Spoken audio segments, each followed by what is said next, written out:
Voici l'église Saint-Étienne. Avant l'église, il y avait un prieuré. Avant le prieuré, il y avait une abbaye. Et Jean, comment s'appelait-il, Jean Rouillet, a acheté l'abbaye en 1600, est en ruine du reste, en 1690. Et autour, il y avait des bâtiments de bousillage. Alors, peut-être vous poser la question, qu'est-ce que c'est que le bousillage? Eh bien, le bousillage, mes petits-enfants, c'était des bâtiments qui étaient faits avec du chaume et de la terre détrempée. Ils mélangeaient tout ça, c'était une vraie bouge, hein, et ils montaient les murs, des chaumières, et allez, roule mille, c'était la guerre. Il fallait des bâtiments. Donc, une première église donc, fut montée au temps de Jean Rouillet, et cette église elle a été démolie, et Henri d'Ambray, ouais, c'est lui, je crois. Henri d'Ambray, en 1810 et 1816, a fait construire une nouvelle église. Et il a pris un architecte qui s'appelait Nicolas Jacques-Antoine Vestier. Alors, Jacques-Antoine Vestier n'a pas vu l'église finie, hein, il est mort avant. C'est son fils qui a signé les papiers de réception de l'ouvrage. Et notre brave Antoine Vestier était assez moderne. Bon, on peut voir que toute la base elle a été faite avec de la pierre taillée, tout ça c'est bien fait, c'est costaud. Ils ont même pris, il paraît-il, ils ont récupéré les pierres du château de Villequois, qui était en démolition à l'époque.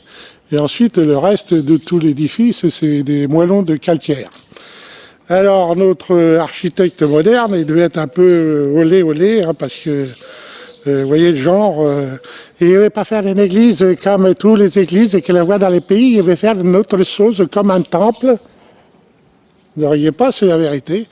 Alors, il veut mettre des pilastres en forme pyramidale, que je vais faire la terre en pierre taillée et tout ça, que je vais faire quelque chose de beau qui ressemble à autre chose. Et on va contourner le truc et vous allez voir que notre ami architecte, il avait de la suite dans les idées. Hein. Non, mais elle est jolie, il ne faut pas critiquer toujours, il ne faut pas déconner non plus. Et il a fait un truc qu'on ne voit nulle part ailleurs, c'est qu'il a mis le clocher complètement à l'extérieur. Ouais, c'est marrant, hein. Là-bas derrière, c'est le parc du château, parce qu'il y a un château aussi ici. On en parlera un petit peu. Donc voilà, nous nous trouvons à l'arrière de cette église. Et nous voyons le clocher. Vous voyez ? C'est sympa, hein? Ça sortait de l'ordinaire. Alors bon, il n'a pas eu une critique favorable. Hein. Il paraît que Victor Hugo, il a parlé de cette église d'une façon assez incendiaire. Il n'arrivait pas à comprendre qu'on fasse une église de ce genre, un temple, littéralement un temple pour accueillir l'église catholique.